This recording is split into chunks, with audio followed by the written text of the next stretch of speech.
Assalamualaikum warahmatullahi wabarakatuh. Kami dari kelompok 1 ingin mempresentasikan hasil dari tugas kami yang berjudul Muhammadiyah sebagai Gerakan Sosial. Sebelumnya, perkenalkan, saya Marinda Oktaviana dengan NIM 20104111149. Saya Kiki Arista Wahyuning Tias dengan NIM 2010411153. Perkenalkan, nama saya Risa Rosalina, NIM 2010411165. Perkenalkan, nama saya Muhammad Fikri Amarullah, NIM 20141111148. Perkenalkan, nama saya Ahmad Faruji Fitrianto, NIM 2010411175. Perkenalkan, nama saya Budi Pramono Nur Cahyo, NIM 2010411179. Pendahuluan, dalam perjalanannya Muhammadiyah merupakan gerakan dakwah amar ma'ruf nahi mungkar, dan bukan hanya semata menyeru terhadap kebaikan dan mencegah yang mungkar, akan tetapi mengandung 3 hal yang mencakup gerakan tersebut, yakni liberasi, humanisasi, dan transendasi. Liberasi merupakan membebaskan manusia dari segala bentuk ketertindasan dalam artian kebodohan, penyakit, kelompok rentan, hingga kemiskinan. Humanisasi sendiri bisa diartikan memanusiakan manusia, atau bisa disebut juga manusia yang diberdayakan. Yang terakhir, transendensi, yang berarti membawa manusia kepada keimanan dan kesolehan. Sebagai gerakan tajrih, pemurnian, dan tajdid pembaharuan, Muhammadiyah memiliki banyak kiprah di berbagai macam di bidang, mulai dari akidah, ibadah, pendidikan, kesehatan, hingga pelayanan sosial. Nilai-nilai dan ajaran sosial kemanusiaan Muhammadiyah sebagai teknologi Al-Ma'un. Teknologi dalam bahasa Yunani dikenal dengan theos, yang berarti Tuhan, dan logia, yang berarti kata-kata, ucapan, atau wacana. Jadi, teknologi adalah wacana yang berdasar nalar tentang agama, spiritual, dan Tuhan. Dengan demikian, teknologi merupakan suatu ilmu yang mempelajari segala sesuatu yang berkaitan dengan keyakinan beragama. Teknologi meliputi segala sesuatu yang berhubungan dengan Sang Pencipta. Teknologi memampukan seseorang dalam memahami tradisi agamanya sendiri atau agama lain, melestarikan, memperbarui, hingga menerapkan sumber dari suatu tradisi dalam situasi atau kebutuhan yang terjadi di masa kini, atau bisa juga dijadikan sebagai alasan yang lain.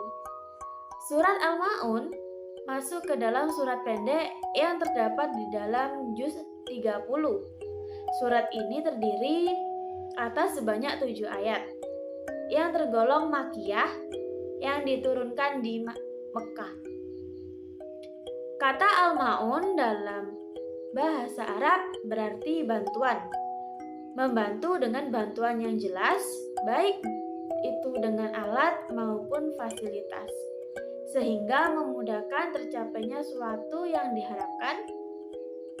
Sementara itu, Al-Ma'un juga bisa bermakna sebagai zakat, harta benda, alat-alat rumah tangga, air, keperluan sehari-hari, dan lain sebagainya.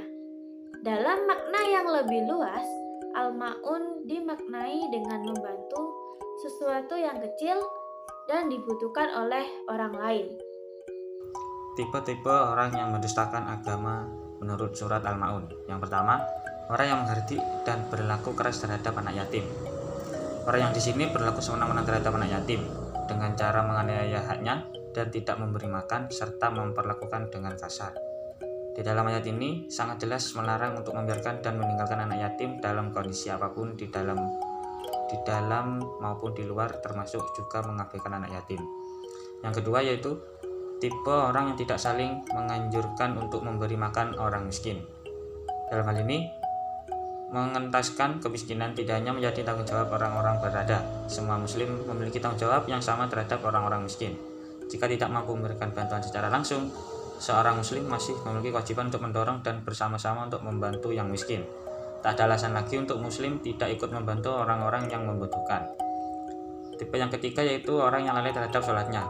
Yang dimaksud celaka di sini adalah orang-orang yang mengerjakan sholat secara terang-terangan, sedangkan dalam kesendirian orang tersebut malah tidak sholat. Orang-orang yang lalai di sini bisa ditafsirkan seseorang yang tidak menunaikan sholat di awal waktu, melainkan malah menangguhkannya hingga batas akhir waktu secara terus-menerus dan malah lama-kelamaan menjadi kebiasaan. Kemudian selanjutnya yaitu orang yang riya. Riya merupakan melakukan suatu perbuatan yang bukan diniatkan karena Allah Subhanahu wa taala, melainkan agar orang lain bisa melihat dan merasa takjub dengan apa yang dilakukan oleh orang tersebut. Yang terakhir yaitu tipe orang yang enggan memberikan bantuan. Tipe yang terakhir ini adalah orang yang enggan memberi bantuan walaupun beberapa hal-hal kecil yang bersifat remeh. Ayat ini berarti bagi mereka yang tidak menyembah Allah Subhanahu wa taala dengan baik dan juga tak mau berbuat baik dengan semua makhluknya, sehingga sangat susah untuk menolong orang lain. Bentuk dan model gerakan sosial kemanusiaan Muhammadiyah. Yang pertama, bidang pendidikan. Pendidikan yang dirintis oleh Muhammadiyah merupakan pendidikan yang berorientasi terhadap dua hal, yaitu perpaduan antara sistem sekolah umum dan madrasah atau pesantren. Dalam mewujudkan rintisan pendidikan tersebut, Muhammadiyah mendirikan amal usaha seperti sekolah umum modern, madrasah atau pesantren modern, perguruan tinggi. Kedua, bidang kesehatan. Sejak awal berdiri, Muhammadiyah meletakkan perhatian besar terhadap kesejahteraan masyarakat, terlebih masyarakat duafa.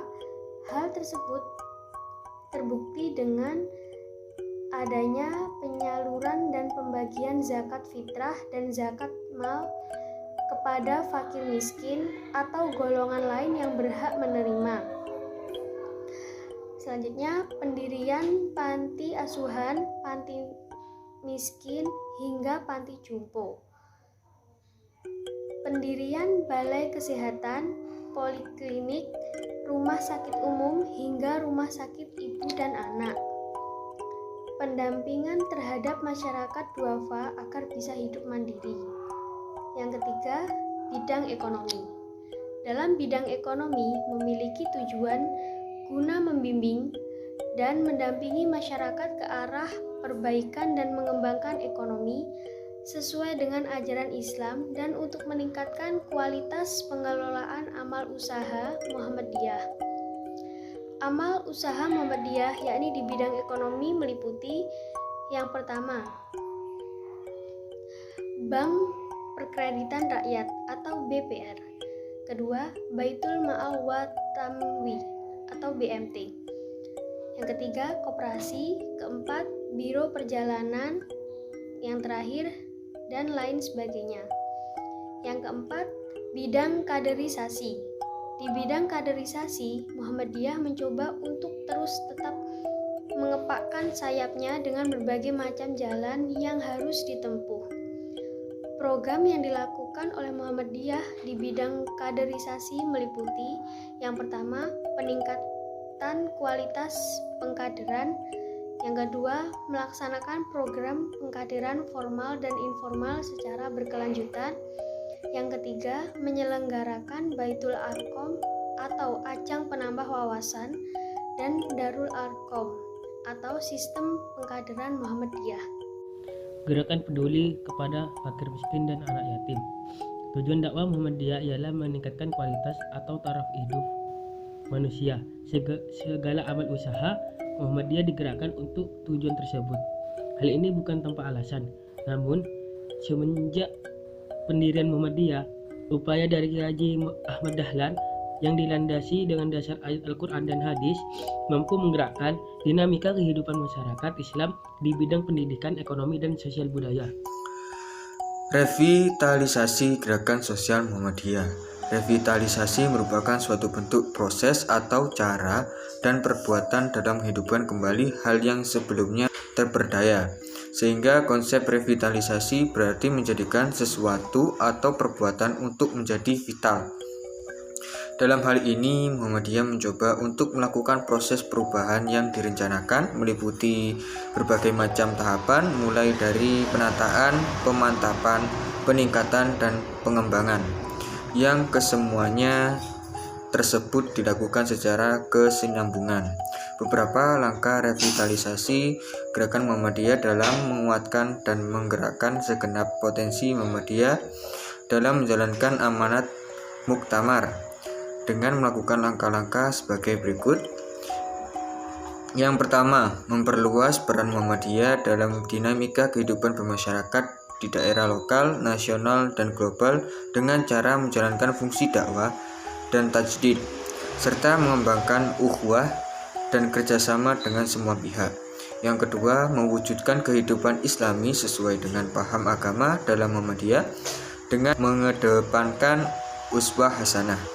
Yang ketiga, mengembangkan pemikiran Islam sesuai dengan prinsip manhaj, tajrid, dan ijtihad yang menjadi salah satu acuan atau pedoman Muhammadiyah.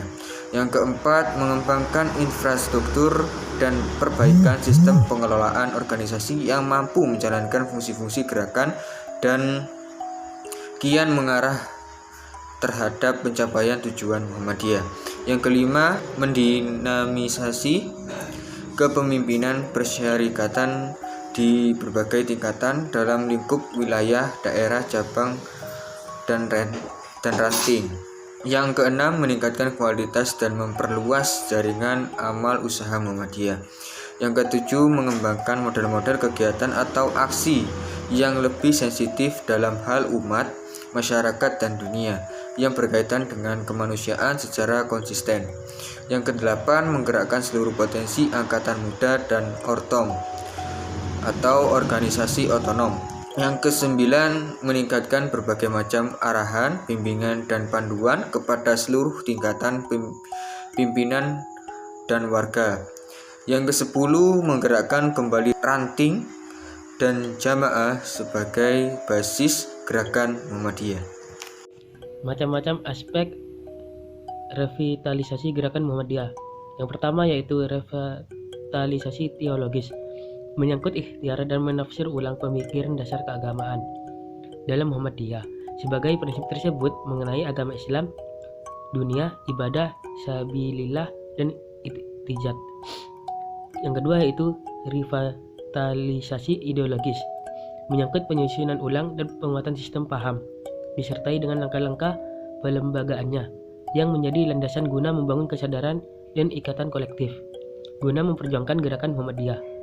Yang ketiga yaitu revitalisasi pemikiran, menyangkut upaya dalam mengembangkan wawasan pemikiran bagi seluruh anggota, termasuk kader dan pemimpin, baik itu dalam format pemikiran Muhammadiyah sebagai gerakan Islam yang bercorak dakwah dan tajdid pembaruan, maupun dalam memahami berbagai macam permasalahan dan perkembangan kehidupan di tingkat lokal, nasional, hingga global.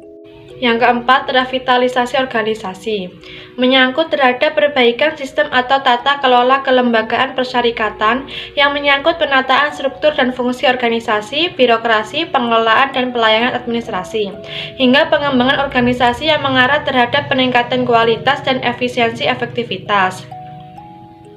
Yang kelima, revitalisasi kepemimpinan, menyangkut langkah-langkah penguatan kualitas fungsi efektivitas pimpinan persyarikatan di seluruh lini, termasuk itu di lingkungan organisasi otonom dan amal usaha, di mana secara langsung menjadi suatu kekuatan dinamik dalam menggerakkan Muhammadiyah.